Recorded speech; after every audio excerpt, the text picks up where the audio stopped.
지난 본문에 하나님의 분노와 진노하심에 다윗은 큰 두려움을 느꼈다 했습니다.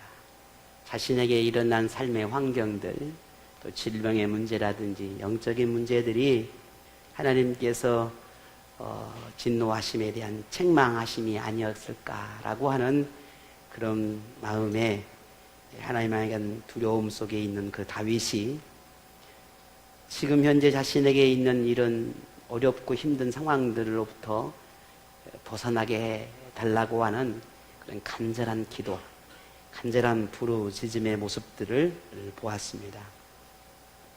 죄로 인해서, 그게 알고 지은 죄든 혹은 모르고 불의 중에 지었던 죄든지 간에 자신의 죄로 인해서 하나님을 떠났다고 생각을 했습니다. 하나님이 자신을 떠났다. 내가 하나님을 멀리했구나 라고 하는 그러한 생각, 그런 마음 때문에 다윗은 하나님 앞에 간절히 부르짖습니다. 애원을 합니다. 하나님, 내게 돌아와 주십시오. 내가 하나님께 돌아가기 원합니다. 이처럼 하나님의 그 은혜, 하나님이 베푸신 그 은혜의 귀함을 알고 그 은혜를 품고 사는 사람은 하나님을 찾는 갈망함 속에 살아갑니다. 하나님을 예비하는 기쁨으로 살아갑니다. 하나님을 찾는 기도의 부르짖음으로 살아갑니다. 하나님의 의로움을 알고 공의를 아는 사람은 하나님을 두려워합니다. 그래서 아주 작은 사소한 죄를 에도 부끄러워하고 하나님 앞에 무릎 꿇어 기도하며 하나님의 자비를 구하는 삶을 살아갑니다. 이게 진짜 하나님의 은혜를 아는 사람입니다. 진짜 십자가의 은혜가 무엇인지를 느끼고 살아가는 사람이라 할 수 있습니다. 지난 여러분 한 주간의 삶은 어떠셨습니까? 영적으로 좀 예민한 그런 한 주간의 삶을 살아내셨습니까? 혹여 한 주간 살면서 이게 하나님의 나를 향한 깨달음이 아닌가?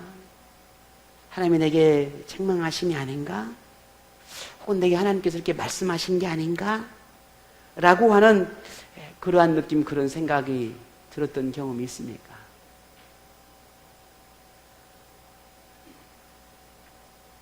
그때 여러분은 어떻게 하나님 앞에 대답하셨습니까? 그때 어떻게 하나님 앞에 응답하셨습니까? 어떻게 행동하셨습니까? 하나님이 두려워 숨어버렸던지 반대로 하나님의 자비를 구하며 더욱 하나님을 찾으려 했을 것입니다.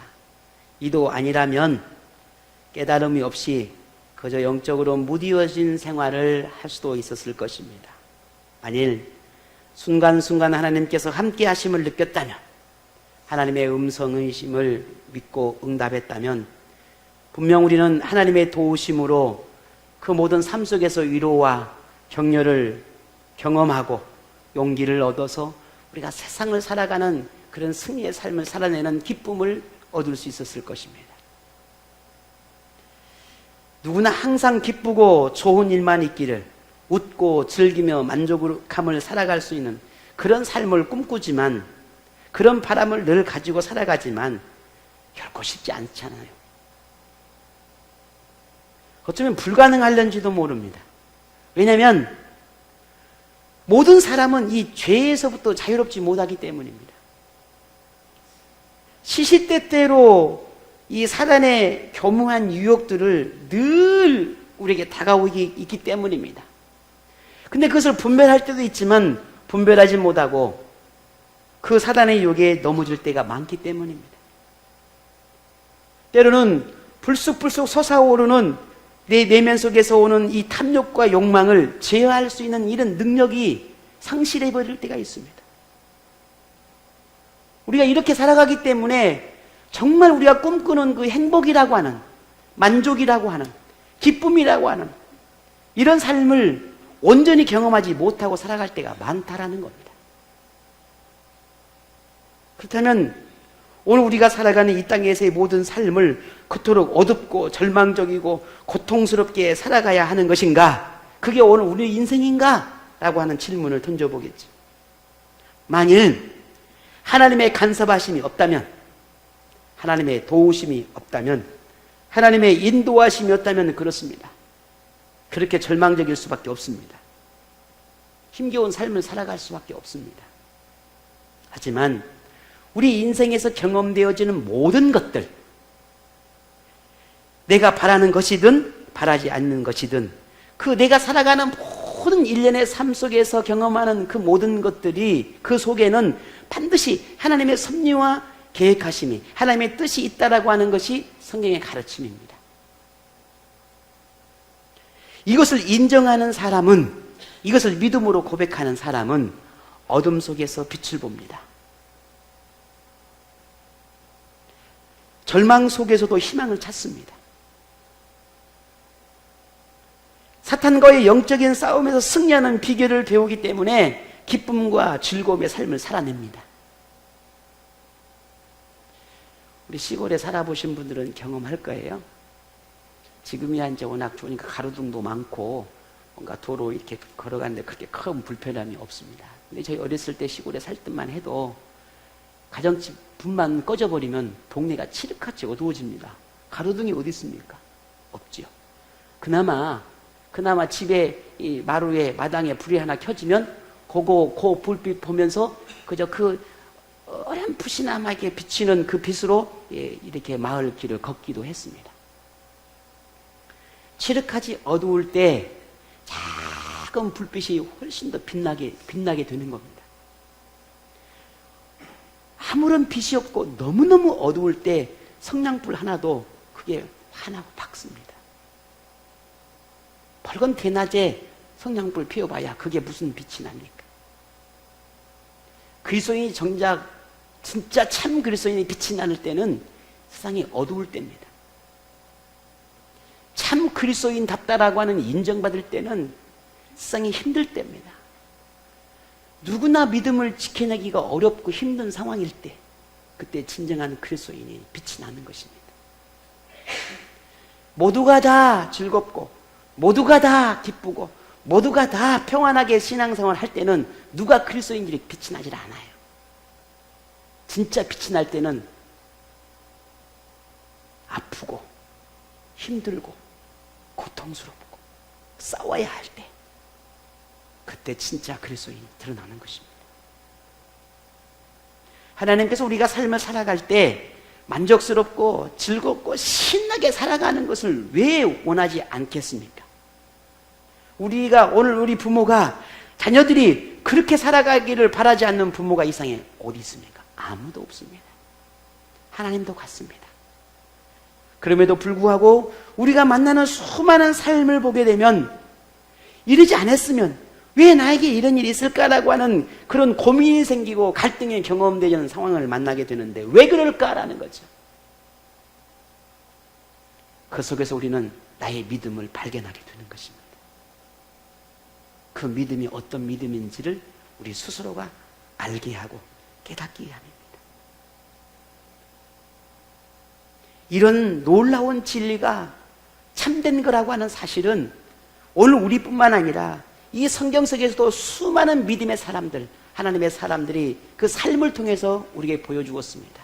하나님의 사람은 이렇게 살아가는 것이다.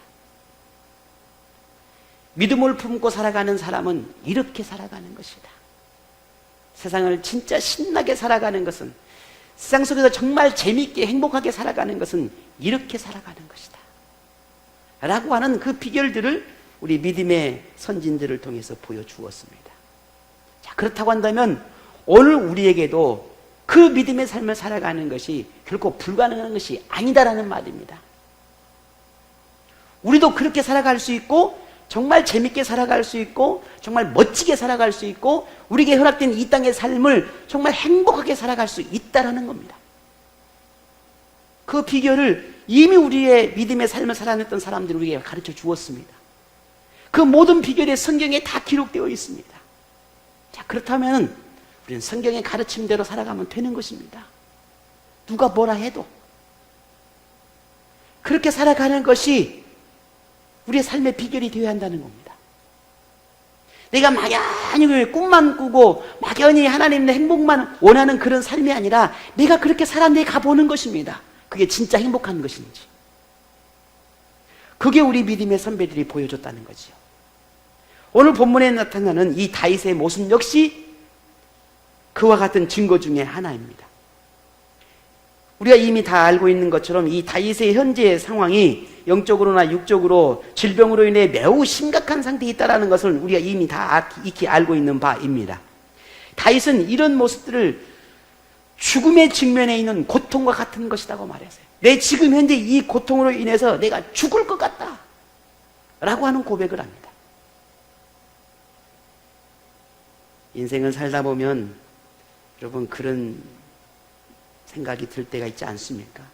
너무 힘들어서 내가 죽을 것 같다. 지금의 삶이 너무 고통스러워서 죽는 것보다 더 힘들다.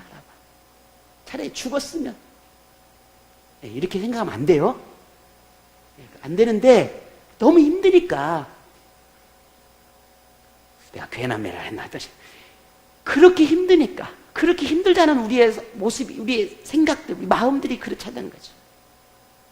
그럴 때가 있잖아요. 여러분 그럴 때 어떻게 합니까? 땅을 치고 인생을 후회하고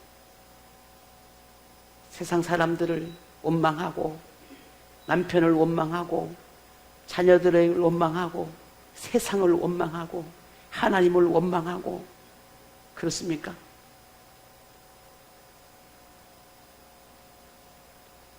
오늘 다윗이 그렇게 고통을 호소하고 죽음보다 더한 고통을 말하고 있는데 무엇 때문일까?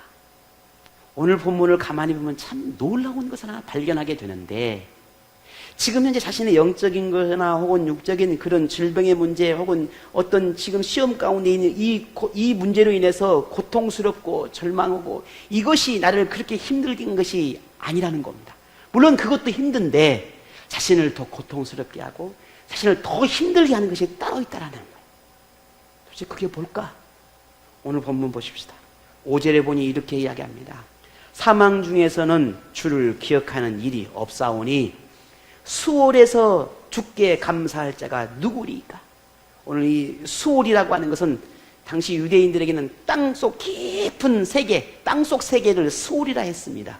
이거 우리 신약시대에 와서는 지옥이라고 해석을 합니다. 다시 말해서 다윗은 하나님의 책망과 징계로 인해서 내가 죽음에 이르버렸다면, 내가 죽음에 이른다면, 영적인, 육적인 이 질병을 해서 내가 만약에 이 순간에 죽어버린다면, 하나님께 돌아와서 하나님께서 내게 돌아와 영적인 생명력을 내가 얻지 못한다면, 더 이상 하나님을 예배할 수도 없고 더 이상 하나님 앞에 감사를 드릴 수 있는 그런 기회마저도 다 내게 사라져버리고, 하나님께서 내게 행하셨던 그 선하고 아름다운 일들을 찬양하고 노래하고 선포해야 되는데 그 모든 기회가 이 순간에 다 사라져버린다면 이라고 하는 그런 자신의 삶이 두려운 것입니다. 그게 이 다윗에게는 고통스러웠습니다.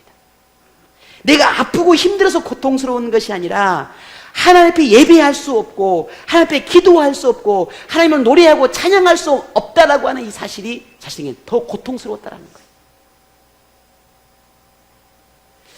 참 놀랍지 않습니까? 하나님의 징계로, 책망으로 내가 지금 이렇게 놓여 있는데, 내 상처와 아픔을 해서 이렇게 주저앉아 있는데 하나님께 나를 살려내지 않는다면 내가 어떻게 하나님 앞에 예배할 수 있으며 기도할 수 있겠습니까? 기도할 수 없는 것이 내게 고통이고 예배할 수 없는 게 내게 고통이고 그게 아픔이라고 말하고 있는 겁니다. 그래서 다윗은 이렇게 호소합니다. 6절에 보니 내가 탄식함으로 피곤하며 밤마다 눈물로 내 심장을 띄우며 내 혀를 적십니다.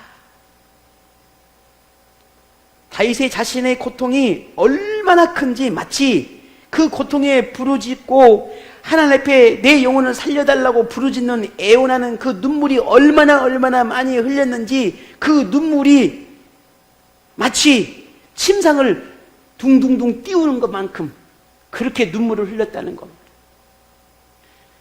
그 눈물이 얼마나 흘렸는지 자신의 요가 덮는 이 이불이 녹아내릴 정도였다는 겁니다.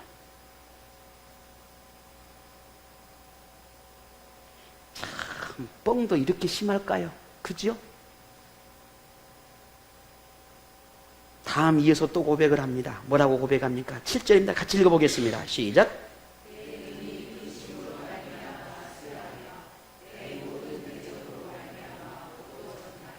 아멘. 그렇게 눈물을 흘리며 고통스러워하며 그렇게 눈물이 얼마나 흘렸는지 홍수가 되고 그 눈물로 집안을 덮은 정도의 눈물을 흘린다. 그렇게 고통스럽고 그렇게 부르짖는 것 때문에 얼마나 부르짖었는지 그 부르짖음 때문에 일어날 힘조차 없고 눈을 뜰 힘조차 없을 지경에 이르렀다는 겁니다. 그 마음에서 솟아오르는 우라가 대적들을 향해서 근심하는 그 마음으로 인해서 더 늙어버릴 것 같은, 더 쇠약해져 버린 것 같다고 말하고 있습니다.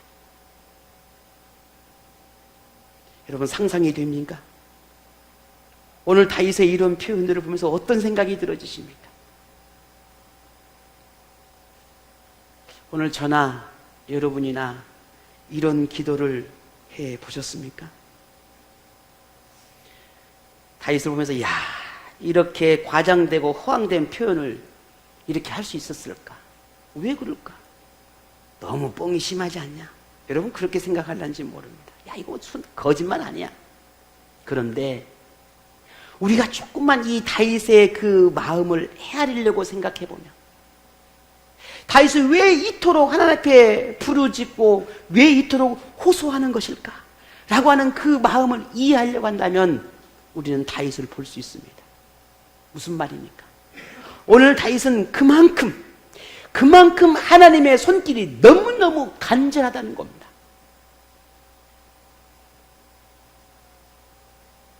당장이라도 하나님이 도와주셔야 한다라고 하는 이 긴박함, 절박함이 이 다윗의 표현 속에 들어있다는 거예요. 고통의 시간이 길어질수록, 절망적인 상황이 길어질수록 다윗에게는 그만큼 하나님의 관계가 더 멀어질 수밖에 없는, 하나님과 관계가 더 멀어질 수밖에 없는, 더 어렵게 될 수밖에 없다는 것을 이 다윗은 알고 있습니다. 그러니 지금 당장 해결되지 않으면, 지금 당장 하나님이 나를 붙잡아 주지 않으면, 지금 당장 내 인생의 이 어렵고 힘든 이 고통의 세계에서 벗어나지 않으면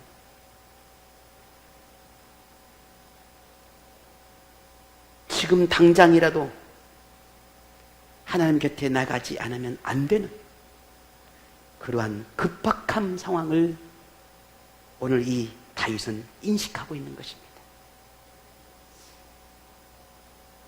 여러분 어떤 생각이 드십니까? 조금 말씀드린 것처럼 글쎄요, 저 안에도 저에게도 이런 다윗과 같은 그런 절박함을 가지고 하나님 앞에 기도하며 뒹굴었던 경험이 얼마나 있을까?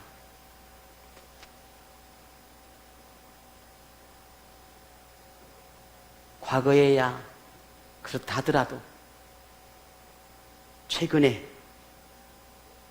내 삶 속에서 그런 뒹굼이 있었는가? 최근에, 아니 매일매일 삶 속에서 그런 하나님을 향한 영적인 감각들을 가지고 살았던 내 모습이었는가? 부끄럽지만 참 하나님 앞에 뭐라고 말할 수 없을 만큼 부끄러운 것이 제 모습입니다. 얼마나 급했으면, 얼마나 절박했으면 지금 당장 하나님의 붙드심이 아니면 살 수 없다라고 하는 이 고백이 이 다윗에게 일어났을까? 나는 그런 절박함을 가지고 살아가고 있는가? 다윗이 그토록 절박하게 부르짖을 수밖에 없는 그 이유가 무엇이었을까? 왜 그는 그토록 하나님께 부르짖고 있는 것일까? 영적인 예민함을 가진 사람에 대해서 성경은 깨어있는 사람이라 그렇게 비유합니다. 반대의 사람을 가리켜서는 죽은 사람이라 혹은 잠자는 사람, 잠자는 영혼이라는 그런 표현들을 사용합니다. 이 두 부류의 차이점은 딱 하나입니다. 감각입니다. 감각. 무슨 말입니까? 살아있는 사람은 감각을 느낍니다. 죽은 사람은 감각이 없습니다. 혹 여러분 염을 해보셨습니까? 염을 하면 사람이 숨이 끊어지고 얼마 되지 않으면 잘 아시는 것처럼 뼈가 굳습니다. 뼈가 굳게 되고 움직일 수가 없게 되죠. 그래서 뼈가 굳기 전에 반드시 사람을 쭉쭉 펴놔야 합니다. 갑자기 이런 소리니까 좀 그렇긴 하네요. 그래도 그래요. 그렇지 않으면 다음에 이제 이 관에 넣기가 힘들어요. 그러면 다 분질러 버려야 합니다. 분지르지 않고는 들어갈 수가 없어요. 여러분 그런 경우 안 해보셨죠? 저는 20대 중반에 그걸 해봤어요. 참 별짓을 다 해봤죠. 분질러야 합니다. 아! 소리 나와요? 안 나와요. 아무도 깜짝 놀랐죠? 잠자고 있어서 그래요, 여러분. 분질르는데 그렇게 송장이 소리를 지르냐고요? 안 질러요, 안 질러. 부르든지 깨지든지 부시든지 뭔 상관이에요. 그와 여기 잠자지 말란 말이에요. 안 해. 살아있는 사람은 가시 하나 박혀도 힘들고 아프고, 홍석주님 침 하나 맞으면 얼마나 아픈지 몰라요. 꼭 나만 이렇게 아프게 놓더라고, 보면은 가끔. 얼마나 아픈지 모른다고. 왜? 살아있다는 거예요. 살아있다는 증거가 뭐예요? 감각이 살아있다는 거거든요. 감각이에요. 보고, 듣고, 느끼고, 생각하는 거예요. 이게 감각 아닌가요? 죽은 사람이 이게 없어요. 영혼이 깨어있다, 영혼이 죽었다 라고 하는 것에도 이와 같은 것입니다. 만일 여러분이 하나님께 두려운 마음이 있다면, 회개하고 통회해야 할 죄가 생각나고 하나님을 찾아야 한다고 느낀다면, 생활 속에서 하나님의 필요하는 것을 늘 느끼며 살고 있다면 여러분은 깨어있는 사람입니다. 살아있는 사람이란 말입니다. 생활 속에서 하나님이 필요한 것을 느끼고 하나님을 찾고자 하는 갈망함이 생겨나고, 하나님을 예비하지 못함에 대해서 괴로워하고, 하나님의 기쁨이 되지 못한 삶의 영역으로 인해서 슬퍼하고, 하나님과의 영적인 교감을 갈망하고 기회를 찾아 더 깊이 만나고자 한다면 여러분은 깨어있는 사람입니다. 살아있는 사람입니다. 단식의 기도가 있고 회개가 있고 눈물의 기도가 있다면 여러분은 깨어있는 사람입니다. 사탄의 유혹을 분별하여 영적 싸움으로 인해서 아파하고 고통을 경험하고 있다면 여러분은 깨어있는 사람입니다. 말씀의 결단이 일어나고 변화를 시작했다면 오늘 여러분은 깨어있는 사람입니다.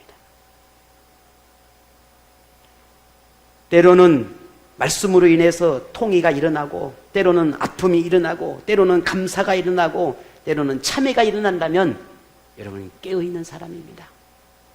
살아있는 사람입니다. 여러분 어떻습니까? 살아있습니까? 죽었습니까? 죽었니? 살았니? 숨었니? 꽁꽁 숨었니?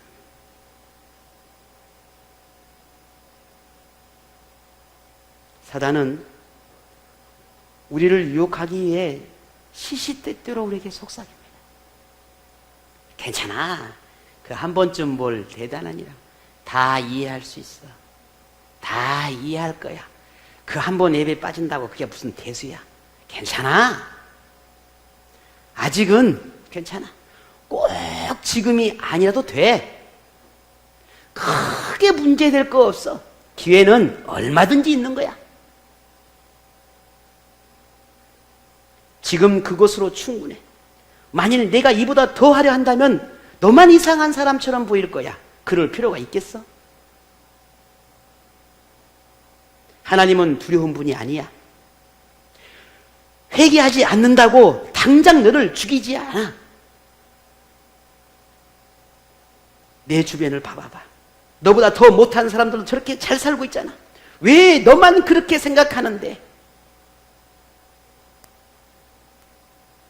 지금까지 너무너무 잘했어. 그만큼이면 하나님도 인정해 주실 거야. 그렇지 않는 것이 더 이상하지 않겠어? 평생 하나님을 그렇게 섬겨왔잖아. 그러면 지금은 너 그렇게 해도 괜찮아. 지금까지 너는 평생을 하나님 잘 섬겨왔잖아. 지금 뭐 조금 그런다고 하나님이 뭐라 하겠어? 괜찮아. 그 정도면 충분해. 하나님은 사랑과 자비가 충만하기 때문에 네가 어떤 죄를 지어도 괜찮아. 지금이 아니어도 언제든지 하나님께 용서를 빌면 다 용서받을 수 있어.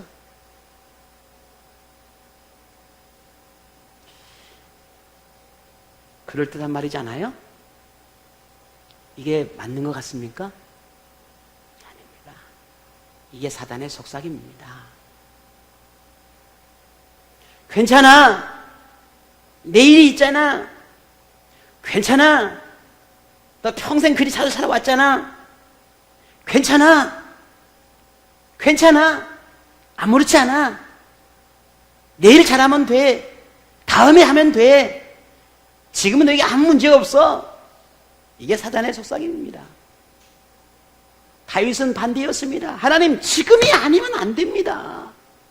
내가 지금 살아야 합니다. 이렇게 다르다라고 하는 거죠.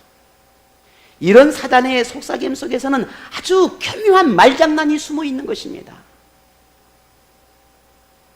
이 속삭임에는 우리의 영적인 예민함을 둔감하게 만들려고 하고 자신의 노력으로 하나님께 언제든지 나갈 수 있다라고 생각하게 만듭니다.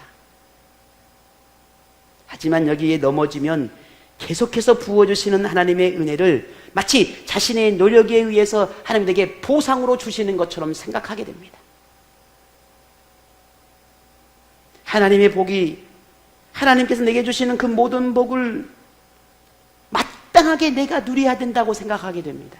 왜? 내가 그만큼 하고 있으니까. 내가 그만큼 예배 삶을 살고 있고, 내가 그만큼 기도하고 있고, 그만큼 내가 헌신하고 있고, 그만큼 내가 믿음의 삶을 살고 있으니까 하나님 내게 주시는 것도 그건 당연한 거야. 정말 당연할까요? 아닙니다. 이게 사단의 속삭임입니다. 결국 사단이 우리에게 원하는 것은 내가 하나님 앞에 교만한 사람이 되기를 원하고 있는 겁니다. 내 노력으로 얼마든지 의롭게 될 수 있다라고 하는 것을 내게 속삭이고 있는 것입니다. 하나님의 부름이 없이는 누구도 하나님 앞에 나갈 수 없습니다. 그런데 사단은 말합니다. 네가 원하면 언제든지 할 수 있어 라고 말하고 있는 것입니다. 결국 우리 스스로 우리 자신에게 이런 자만심을 불어넣고 있는 것입니다. 그리고 점점 영적으로 게을러지고 나태해지고 안일해지고 무감각한 상태에 이르게 하려고 하는 속삭임이 이 사단의 속삭임이라고 하는 사실입니다. 여러분 알고 있습니까? 이걸 알고 있습니까? 이러한 영적인 상태에 이르면 우리에게는 회개보다는 자만심이 더 커지기 시작합니다. 감사보다는 불만이 일어납니다. 하나님보다는 자기 자신을 더 이해되어지기를, 자기를 더 생각하고 오히려 자신을 더 감싸게 되는 게 됩니다. 결국 하나님께 대한 불평과 불만이 더 거세지게 되는 것입니다. 이것이 오늘 우리를 노리고 있는 사단의 계략이라고 하는 사실입니다.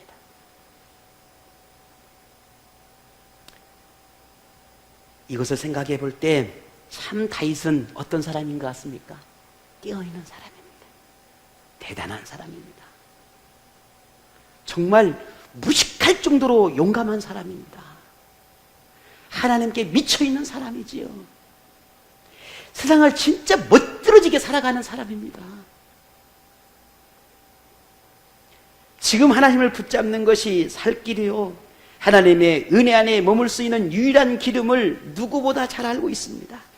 하나님이 강력하게 자신을 붙잡지 않으면 영영 하나님을 떠날 수밖에 없다라고 하는 그런 두려움 앞에 오늘 눈물로 탄식하고 있는 것입니다. 내가 언제든지 돌아갈 수 있어가 아니라 하나님 지금 나를 붙잡지 않으면 이라고 탄식하고 있다는 겁니다. 오늘이 아니어도 괜찮아가 아니라 지금 당장 오늘 이 순간에 라고 말하고 있는 것입니다.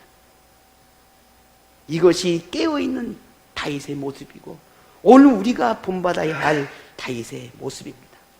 오늘 우리가 이 영적인 예민함을 가진 사람이 되어야 하겠다는 것입니다. 오늘 다윗은 그렇게 영적인 기회를 놓치지 않은 사람이었습니다. 우리 옛날 말에 버스 지나간 다음에 손 들어봐야 무슨 소용이냐 말하잖아요. 어떤 사람이 그럽디다. 택시 부르면 되지. 기가 막힌 말이에요. 그죠? 그죠? 버스 지나가면 요즘은 콜택시 카 땡땡땡 해갖고 딱 부르잖아요. 하나님도 그럴 것 같습니까? 하나님 슉 지나가 보니까 그 다음에 누구 부를 거예요? 이제 그러면 신영이 누구 부를래? 저 부를 거예요? 저 불러봐야 아무 소용이 없다니까요. 옛날에 밥이 없어서 밥을 못 끓여 먹었다 하니까 뭐라 그래요?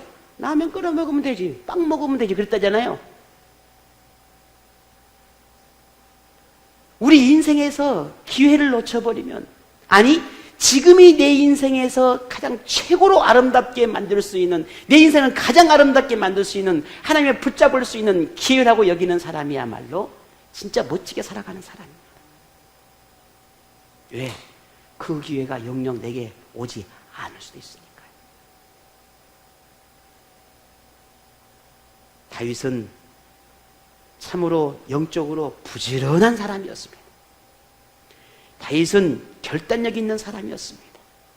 다윗은 믿음을 행동으로 옮길 수 있는 이 단호함을 가진 사람이었습니다. 오늘 저와 여러분이 이 다윗의 모습을 담기 원합니다. 이러한 다윗의 모습이, 이러한 다윗의 꿈이, 이러한 다윗의 갈망함이 우리 안에 일어나기를 원합니다. 하나님의 은혜를 누릴 수 있는 기회를 미루지 마십시오. 이 영적인 예민함을 갖도록 늘 노력하십시오. 사탄의 유혹을 분별해서 하나님의 기쁨이 되도록 하십시오. 죄에 민감해서 죄를 반응하고 그래서 늘 죄에 깨어있는 그런 하나님의 자녀가 되십시오. 통회하고 자복하는 것을 부끄럽게 여기지 말고 하나님을 찾는 것에 더욱 열정을 가지십시오. 그것이 저와 여러분이 인생을 행복하게 사는 비결입니다. 처절로, 정말 처절한 이런 눈물로 기도하는 오늘 다윗의 모습, 그의 이런 기도는 그냥 한탄의 소리나 녹두리 같은 그런 소리가 아닙니다. 하나님을 향한 믿음의 절규입니다. 기도에 응답해 주실 하나님, 내 기도를 반드시 듣고 계신다라고 하는 이 확신, 이 확신에서 시작된 기도였습니다. 눈물을 닦아주시고 고통과 신음으로부터 구원해 주실 것이라고 하는 분명하고 확실한 믿음, 슬픔에 젖어서 지치고 힘겨워할 때 다윗의 자신을 도와줄 수 있는 유일한 분, 그분이 하나님이라고 하는 사실을 조금도 의심하지 않는 것에서 드리는 기도였습니다. 이런 확신이 오늘 본문 9절에 이렇게 고백하고 있습니다. 함께 읽어보겠습니다. 9절입니다. 여호와께서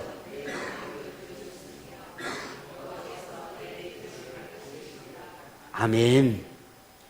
오늘 6절의 이 기도 속에는요, 이미 하나님께서 내 기도를 들어주셨다 라고 하는 확신이 들어있습니다.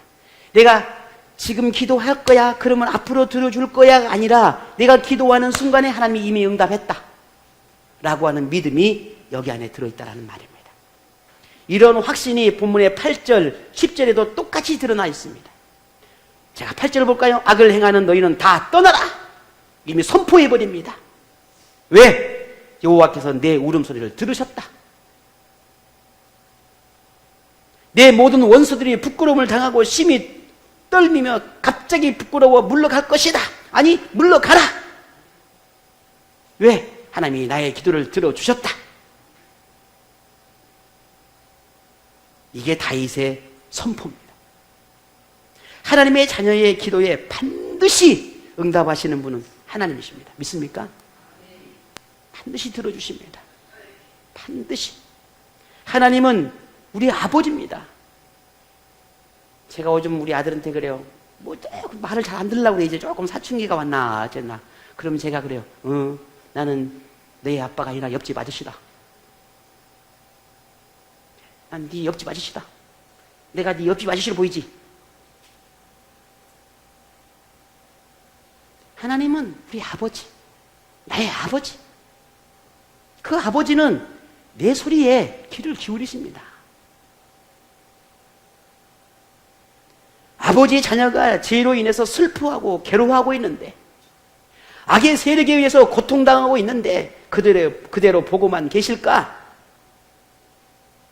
설령 자녀의 슬픔이 지금 하나님의 책망으로 진노로 이루어지는 것이라 할지라도 그 슬픔을 거두고자 하신 분이 아버지 하나님이십니다. 그 아버지 하나님께서 우리에게 말씀합니다.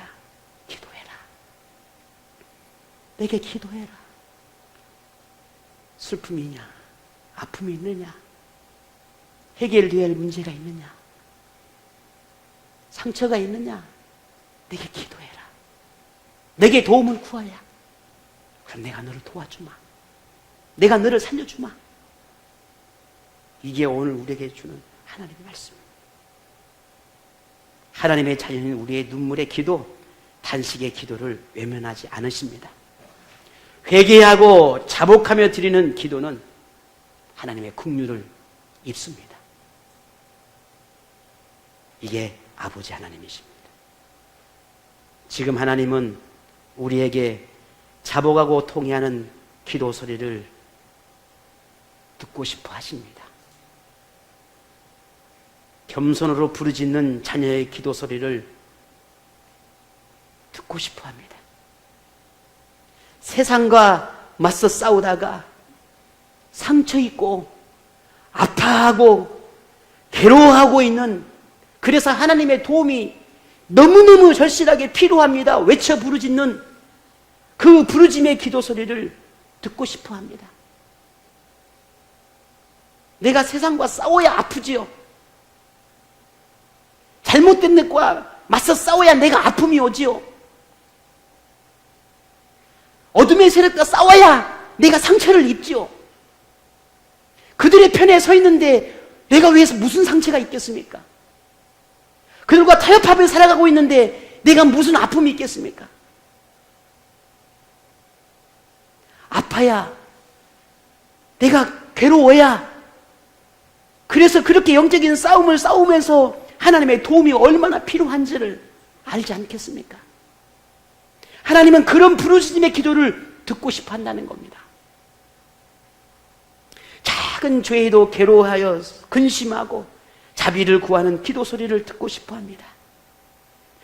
편안하고 안락한 삶을 위한 간구가 아니라 조금 불편하고 조금 힘겨울지라도 이 믿음의 길을 가고자 하는, 그는 하나님과 동행하는 원하는 그런 간절한 부르짖음을 듣고 싶어 한다는 겁니다. 사랑하는 우리 지체님들, 하나님은 반드시 우리 기도에 응답하십니다. 외면하지 않는다는 겁니다. 하나님은 믿음의 선한 싸움을 싸우며 흘리는 눈물을 닦아주실 수 있는 분입니다. 우리의 마음을 쓰다듬어 주시고 용기와 믿음과 지혜를 주시는 분이 하나님이십니다. 타협하지 않으며 믿음의 길을 가다가 부딪히고 깨진 상처들을 싸매주고 고쳐주실 분이 하나님이십니다. 그렇게 내버려 두지 않습니다. 은혜를 누리기 위한 기회를 붙잡으십시오. 기도와 예배를 통해 하나님과의 만남의 기회를 더 많이 가지십시오.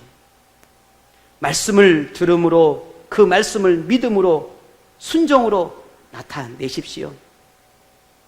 하나님의 긍휼은 하나님을 찾는 자에게, 하나님의 사랑은 자비를 구하는 자에게, 하나님의 은혜는 자신이 죄임을 인정하고 하나님께 무릎을 꿇는 겸손한 자에게 임합니다. 지금 오늘 저와 여러분에게는 그 어느 때보다 하나님의 은혜를 구하고 회개하고 죄 용서함을 구할 때입니다. 지금입니다. 오늘입니다. 지금 이 순간입니다. 순종함을 통해 여러분에게 하나님의 길을 열어가는, 하나님께서 여러분의 인생을 열어가는 그 기쁨을 경험하고 맛보는 여러분 되시기를 축복합니다. 하나님이 여러분을 붙잡고 어떻게 인생을 열어가시는지 보십시오. 경험하십시오. 그 사람은 하나님을 붙잡는 자에게만 경험되어집니다. 하나님과 함께하는 사람만이 볼 수 있습니다. 오늘 저와 여러분이 바로 그 사람 되기를 축복합니다. 기도로, 오직 기도로 여러분이 인생을 열어가는 지혜롭고 현명한 사람 되시기를 축복합니다.